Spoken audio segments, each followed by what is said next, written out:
done so much for me, I cannot tell it all.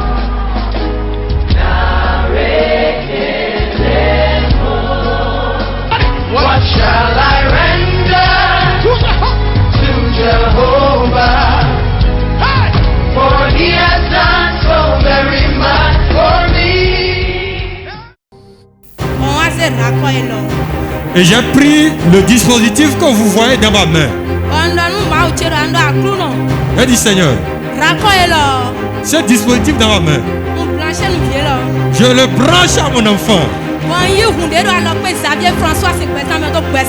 Et je fais une transfusion de la vie de l'homme de Dieu dans la vie de mon enfant.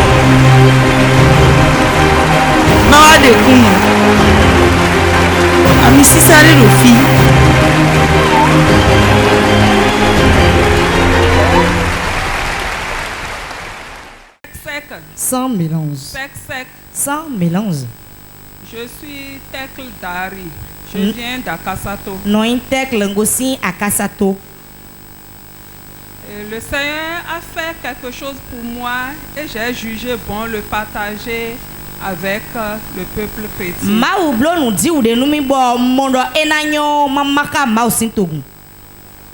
y a de cela 3 mois, j'ai été injustement affecté à plus de 35 km de là où j'étais.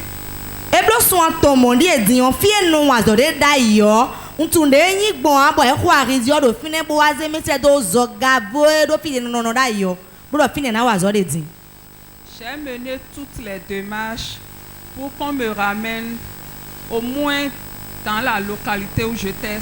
Ça n'a pas marché.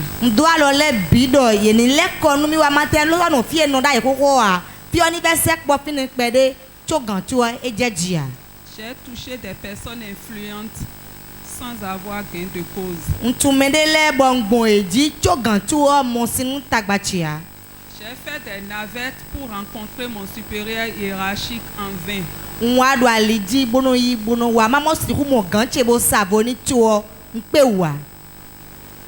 Dans ce mois de janvier,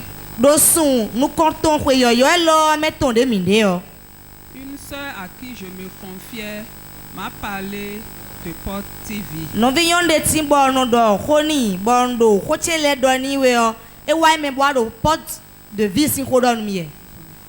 Donc elle m'a parlé du réveil de 3 jours.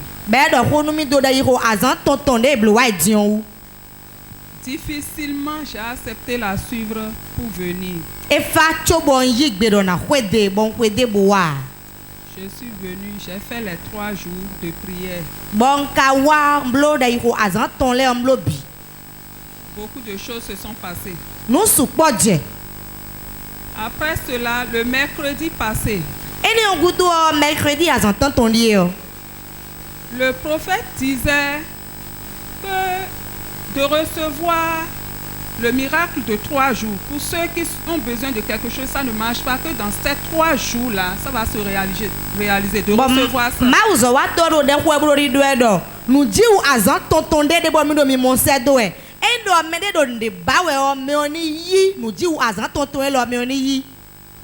Quand le prophète de 112, quand le prophète a dit ça, je me suis dit, c'est de moi il parle.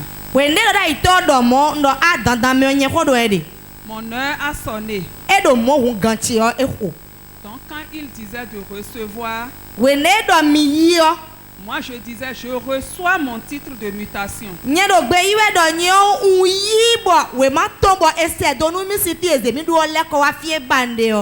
C'est mon titre de mutation, j'ai reçu jusqu'à la fin de la prière.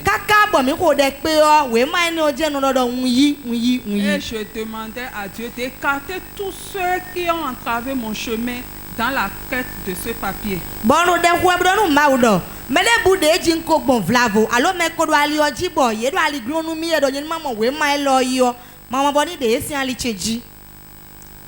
Le lendemain, jeudi, j'ai encore voyagé pour rencontrer mon supérieur hiérarchique. Je n'ai pas pu le rencontrer. Et cette fois-ci, j'ai pu le joindre au téléphone.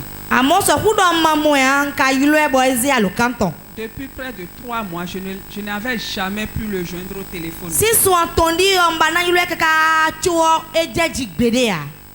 Et il me disait, reviens le lendemain. Le lendemain, très tôt, j'étais encore dans le taxi. Arrivé là-bas, j'étais la première parmi les visiteurs.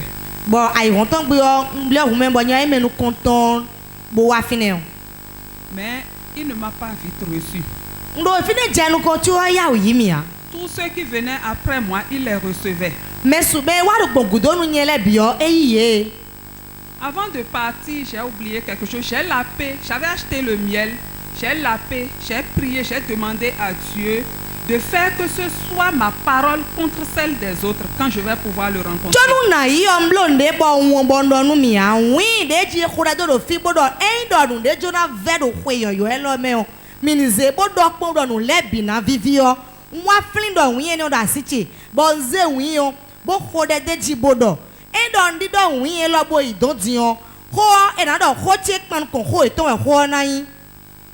Donc j'étais là, je priais.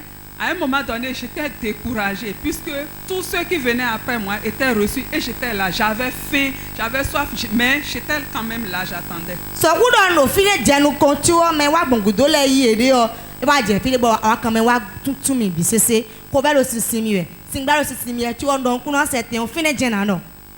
Et finalement, autour de 13 heures, il m'a reçu. Quand je suis entrée dans son bureau, d'abord quand je me suis levée pour monter, j'ai été bloquée par mon genou m'a bloqué. Je n'ai pas pu faire les escaliers, je suis restée bloquée là.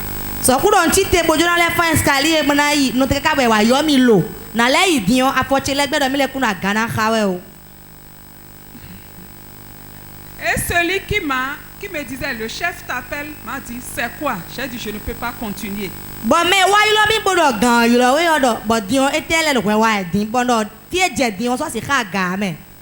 Il m'a dit, qu'est-ce qu'on fait? Que le chef descende.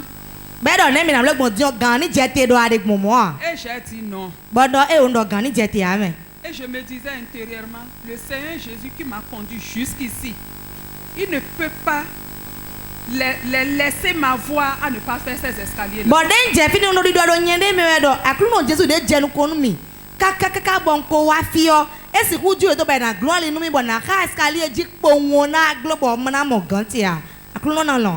Quand j'ai fait cette prière, j'ai essayé de faire le second pas. Ça a marché. Donc j'ai tenu le support. Bon, le support là, j'ai essayé et je suis entrée dans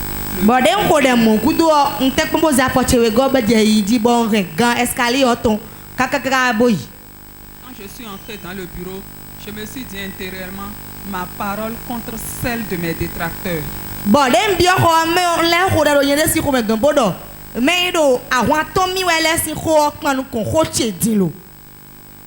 Et il m'a posé des questions. Je lui ai expliqué la situation. Il m'a demandé si j'avais eu de problèmes là où j'étais. Je lui ai dit non. Et il m'a dit, ils ont renvoyé quelqu'un te remplacer. Je lui ai dit oui, mais la personne n'est pas allée.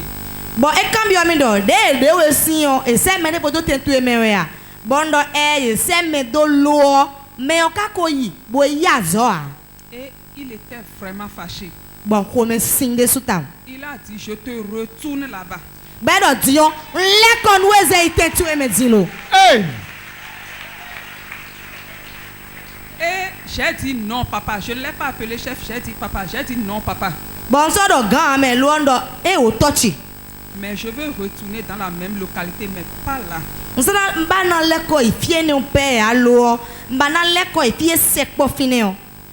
Et il m'a dit d'accord. Il est descendu.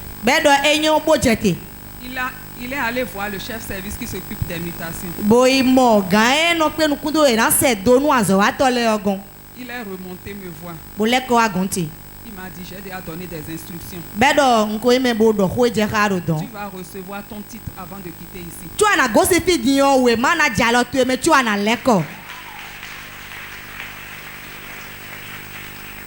Je ne pouvais pas m'imaginer que j'allais avoir mon titre ce jour-là.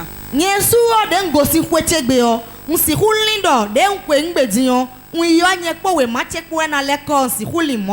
me disais juste, je vais le rencontrer et peut-être c'est au cours de cette semaine que j'aurai la grâce d'avoir mon titre.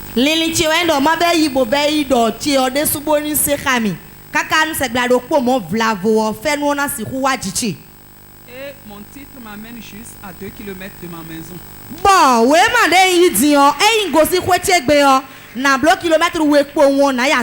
Waouh, waouh, waouh, waouh. Acclame Jésus. Acclame très fort pour Jésus. Quand tu... Près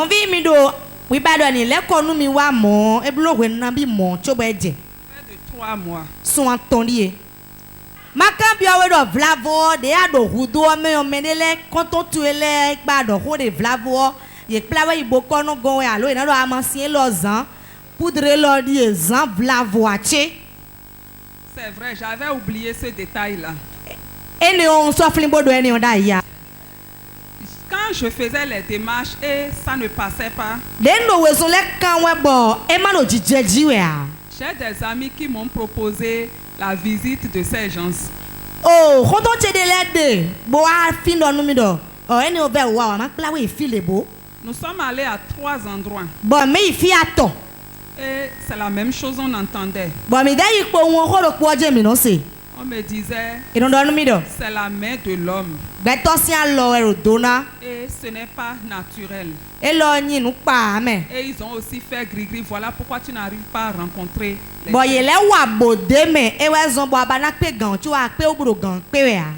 Et à ces 3 endroits, on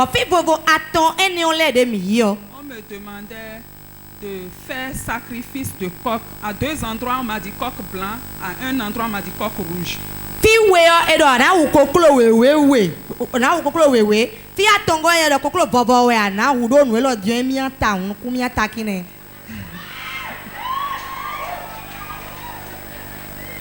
Donc, on a analysé ensemble avec mes conseillers techniques. Bon, mais non, nous plomi wele nyeko eko mi mebo li nu kudo ho emele do. Et elle me disait beaucoup de viande dans la sauce ne gâte pas la sauce. Bon, elle dit do mi edo lansu podo sunu me ono ken sunu glea.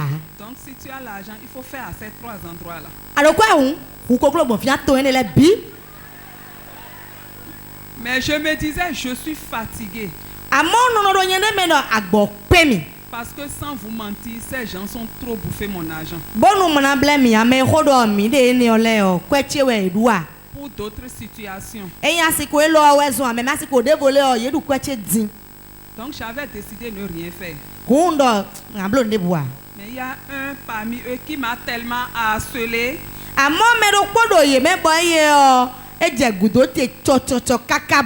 J'étais obligée, je n'avais pas d'argent, mais j'ai passé 3 000 que je lui ai envoyé par Mumbai Money.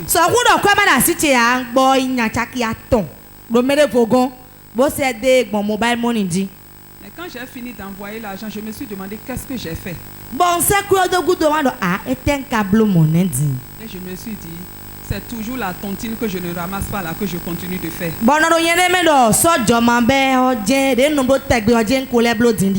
Il n'a qu'à bouffer, il ne va pas me voir. Je ne suis pas reparti. Au nom de Jésus, je suis debout ici. Je ne suis pas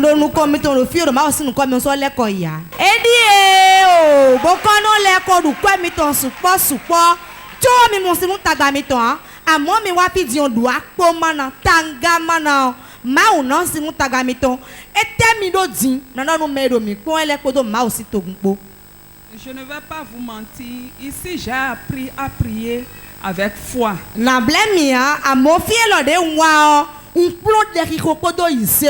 Amen. C'est vrai que je suis né dans une famille chrétienne, mais je n'avais pas aussi prié intensément tel que je l'ai appris ici.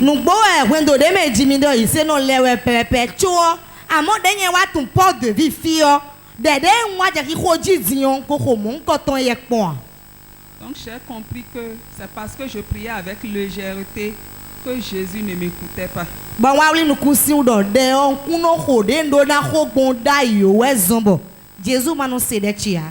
Je demande donc à mes frères et sœurs d'ici et de l'autre bout du monde que seule notre foi en Jésus peut nous faire avoir ce que nous cherchons. Mandonu medo mi podo gbeo me bi podo medo atijon no fi dinle podo nu de si hu yi nu si ma ogan ewanyi yi se mi ton de mi dodo aklu non Jésus Christ me on. Acclame Jésus, acclame Jésus. Au pan Jésus.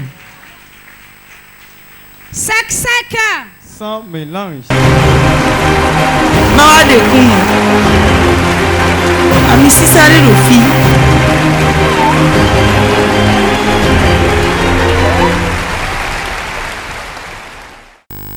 Sec. Sans mélange. Sec. Sans mélange. Amidou. Je m'appelle Bouraïma Amidou. Je viens de Wame.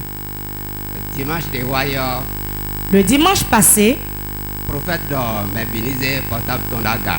l'homme de Dieu a demandé à ce que tout le monde lève son portable. Dans Eminaton, Qu'il va relâcher l'onction d'argent. bon, et dans mes lettres, 20h, mes lettres, 21h. Et il a dit certains auront leur miracle à 20h, d'autres l'auront à 21h. Miracle money. Miracle money. À quoi si nous disons? Miracle money. Tcha. Je reçois. Yi. Reçois. Yi. Reçois. Yi. Reçois. Yi. Reçois. Mais les lettres ont 20h énormément. D'autres à 20h ils verront. Mais les lettres ont 21h. D'autres à 21h. Je reçois ça. Mais les lettres ont 60 ans. Je reçois. Des fois, tu es des bons. Tel que ta foi est. Anamaka mi mercredi. Tu viendras le partager ici le mercredi. Maintenant, donc, c'est mon allée. Et je vais encore prier pour toi. Bah, les mots niveau. Tu verras encore d'autres. Ni tiens. Ça, ça Je reçois. Les 20h. Et quand ça a sonné 20h, Quand tu es dans mon message, j'ai l'un de mes amis qui m'a appelé me demandant est-ce que tu as reçu un message? Vérifier. J'ai dit non, il dit vérifie, car le miracle money était déjà là. Mon message, je sais quoi dominer. Quand j'ai vérifié, j'ai dit que le transfert a été effectué. Oh, acclame Jésus, acclame Jésus. Pourquoi Jésus? Et je me suis dit, et j'ai la certitude que ce que l'homme de Dieu déclare ici, ne nous amusons pas avec, car c'est la pure vérité. Si tu as un tout petit peu de foi et tu viens ici, et tu mets pied à porte de vie, la foi va grandir. Acclame Jésus, acclame Jésus. Pourquoi Jésus? Si tu as un peu de foi, même si tu n'as pas de foi, nous allons te prêter. Acclame Jésus. Pourquoi Jésus? Oh, acclame Jésus très fort. Pourquoi Jésus? Miracle money. À quoi si nous disons? Les gens reçoivent. Mais là, quand il y a, mais. Mawa de kun. Ami sisare lo fi.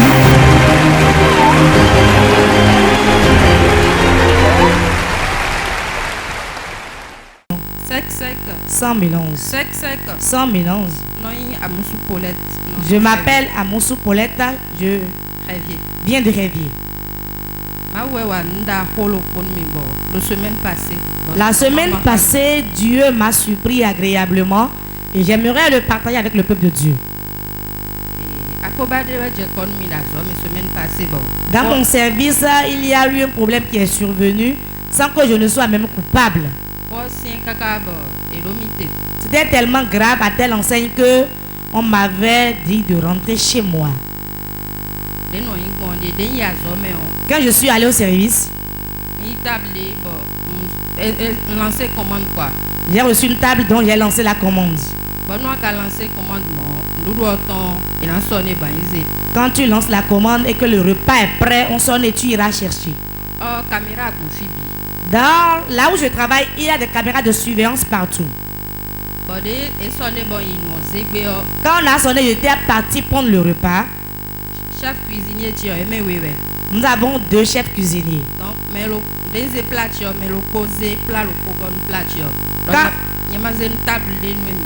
quand j'ai pris mon plat, l'un des chefs cuisiniers m'a remis un autre plat et m'a demandé de remettre ça sur une autre table. C'est mon chef, je ne peux pas dire, je ne peux pas demander, mais c'est quelle commande, je ne peux rien dire.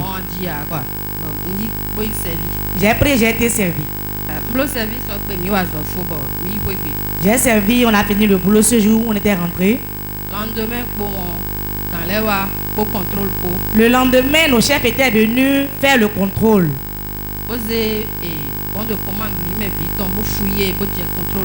Ils ont fouillé les bons de commande pour voir ce qui se passait réellement. On nous a appelés, on nous a questionné, demandant mais qui a servi telle table? J'ai dit c'est moi. Est-ce que tu as fait un bon? J'ai dit non, c'est le chef qui m'a donné d'aller déposer. Chef et cuisinier antécédent de l'année. Alors que mon chef cuisinier qui m'avait demandé d'aller déposer le repas avait des antécédents, moi je ne savais pas. Donc c'est comme s'il volait, il dérobait des choses alors que la caméra était là et suivait tout et on notait tout ça pour lui.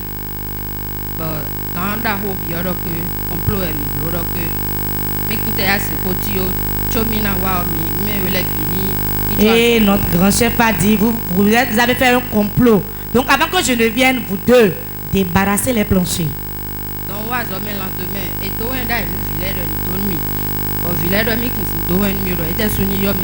On avait laissé commission pour moi. Et les enfants disaient, nous ne pouvons pas lui transmettre cette commission. On l'a appelé, l'a informé là. Le lendemain, il était venu, j'ai travaillé. Le reste devait partir et notre patron est venu. Et il dit, prends ton sac. Que le cuisinier aussi prenne son sac, allez chez vous. Quand il a dit ça, j'ai pas eu vraiment peur. Et mes collègues disaient, mais va le supplier. Je n'étais pas coupable, je ne savais même pas de quoi on m'accusait. J'ai dit non, je n'irai pas le supplier.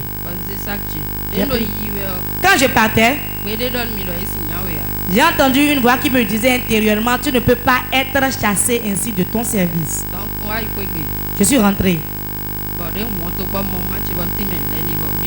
Arrivé à la maison, j'ai expliqué la situation à ma maman, je suis rentré. Quand je suis rentré dans la chambre, j'ai le calendrier de porte de vie version 2021. J'ai dit, même pas me déshabiller avant de le faire, je vais le faire à chaud. J'ai déposé le sac. Ah, le praticalisme. Ah, zozoton, pia. Iboa de mer. Elle va le faire à chaud. Et qu'est-ce que tu as fait? Bon, et diable.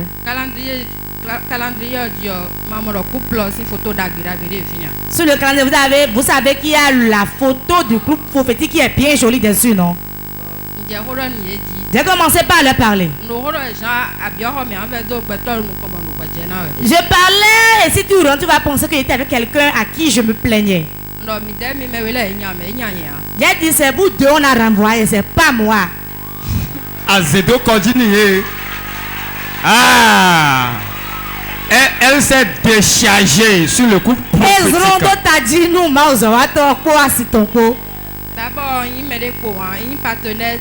Je disais, je ne suis pas n'importe qui. Je suis partenaire de Port TV et je suis aussi partenaire de l'électricité dans la maison de Dieu. Dieu ne me laissera pas avoir cette honte. Dans une nouvelle année, je vais commencer l'année ainsi. Il y a des anges de partenaires.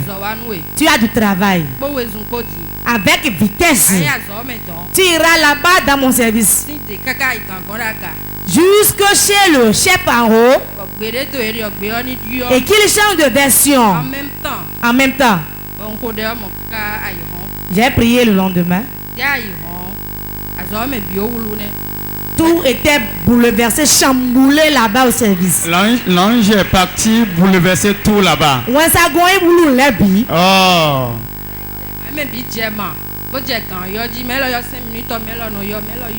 Tout le monde appelait le patron, intercédant en ma faveur, bien sûr. Tu ne peux pas chasser Paulette ici, hein? Les clients vont tout demander après elle, hein? On va pas vendre, hein? Qu'elle revienne, hein? Dimanche, samedi et dimanche. C'était le samedi, donc le dimanche. superviseur sait quand c'est numéro c'est Le superviseur m'a envoyé le numéro du patron. Je ne l'ai jamais appelé auparavant. Il dit appelle sinon ce serait comme si tu étais orgueilleuse. Je l'ai appelé à 10 heures. Quand il a décroché, il a commencé par crier. J'ai dit que je vais te changer de poste, tu avais refusé, non? Maintenant, voilà ce que tu as fait. Il a dit ce poste ne me plaît pas car il y a trop de risques dedans. Si je me disais à moi, je n'ai pas eu l'audace de lui dire ça, hein, je me disais à moi, si tu veux me faire du bien, augmente mon salaire.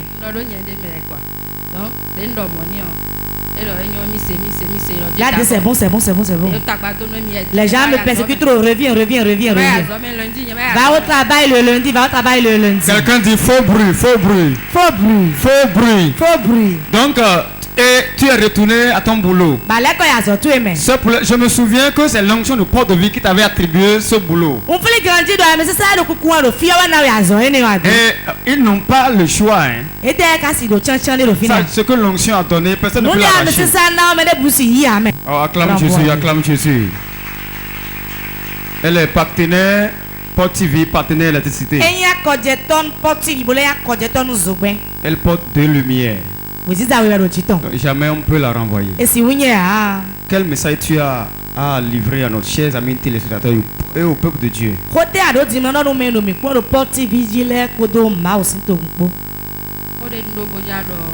Ce que j'ai à dire. Ce qui est bien n'a pas besoin de publicité. Et puis, si tu viens ici, fais tout pour prendre part à quelque chose dans la maison. Quelle que soit la situation, Dieu sauve toujours. Acclame Jésus. Alors toi qui es tranquille, tu te dis que tu es fidèle et c'est fini. Fais un pas de plus. Et j'ai pris le dispositif que vous voyez dans ma main. J'ai dit Seigneur, ce dispositif dans ma main, je le branche à mon enfant. Et je fais une transfusion de la vie de l'homme de Dieu dans la vie de mon enfant.